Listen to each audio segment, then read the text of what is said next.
Hi everyone! Welcome back to Tabletop Worms. Today we're going to be teaching my husband the basic mechanics of Savage Worlds. Why? Because we're playing it at Gen Con! Are you ready, hun? Another one? Yep! Savage Worlds is a setting-agnostic TTRPG meant to be simple and quick to play. It uses the typical D20 dice we see in other games, such as D&D and Pathfinder. Unlike D&D and Pathfinder, Savage Worlds doesn't use a D20 very often. The most common dice are the D4, D6, D8, D10, and D12. So how do you know which dice to roll? That depends on how much you've invested in your character's traits. If you've invested nothing into a trait, you roll a D4 and subtract 2 from your roll. If you've invested 1 rank into a trait, you roll a flat D4. Another rank is a D6, etc., all the way up to a D12. If you choose to rank up a trait past D12, you roll a D12 and add 2 to your roll. Okay, so it's a scaling dice system. Correct. So what are the traits? Traits consist of attributes and skills. Attributes are like abilities in D&D and can be broken down into the acronym SASV: Strength, Agility, Smarts, Spirit, and Vigor. Strength is how physically strong you are. Agility is how nimble you are. Smarts represents your book smarts and your mental agility. Spirit is self-confidence, backbone, willpower, and overall charisma. And Vigor is your health or hardiness. Like D&D, there are also skills. There are a ton of skills in Savage Worlds, but there are 4 that players start with a flat D4 in no matter what. And those are Athletics, Common Knowledge, Notice, Persuasion, and Stealth. Great, sounds simple enough. When you're rolling for something, you also roll what's called a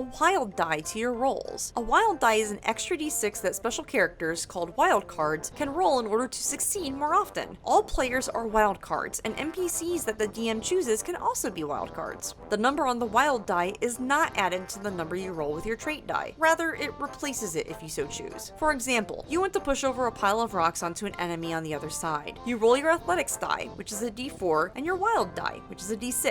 Your d4 rolled a 3 and your wild die rolled a 5. Your rolls total would be either a 3 or a 5 depending on which dice you choose to use. Okay, so you don't add the numbers together. You consider them as separate rolls. Right. The target for success is always a DC 4. This means you need to roll a 4 or higher to succeed with the actions you're attempting. Let's go back to the rock example. You rolled a 5 on your wild die, so you've succeeded and the rocks go tumbling down onto the enemy. Here's another example. You want to see if you can sneak past some guards. Your stealth die is a d8 and your wild die is a d6. You roll a 7 and a 2, so you use your stealth roll to succeed. Sure, makes sense. There are some special rules regarding the results of your die rolls. If you roll the maximum number on your die, it explodes and creates a die of the same size. You roll the new die and add its number to the exploded die's roll. If you roll the maximum again, you create another die and roll that one. This is done until you can no longer roll maximum on the die. You add all those die together for your total. Let's say your stealth roll in the previous example was an 8 and a 3. Your d8 explodes and you roll another d8 die. You rolled another 8 on the new d8, so that d8 explodes and you get to roll yet another d8. On this last d8, you rolled a 4. Your total is now 8 plus 8 plus 4, which is 20. Wow, is there any benefit for getting the number so high? There sure is. For every 4 extra points past 4 that you roll, you get what's called a raise. So an 8 to an 11 is one raise, a 12 to 15 is a second raise, etc., etc. Each raise provides extra benefits on top of your success. What these benefits are is up to the GM. So you rolled a 20 for stealth, so you get 3 raises. I'd say that would let you not only get past the guards, but your whole party can get past them as well. Okay, I can see how that works. But not everything goes well, and half the fun is failing. How do you fail? You fail either by rolling less than a 4 on your trait die and your wild die, or by rolling a 1 on both dice.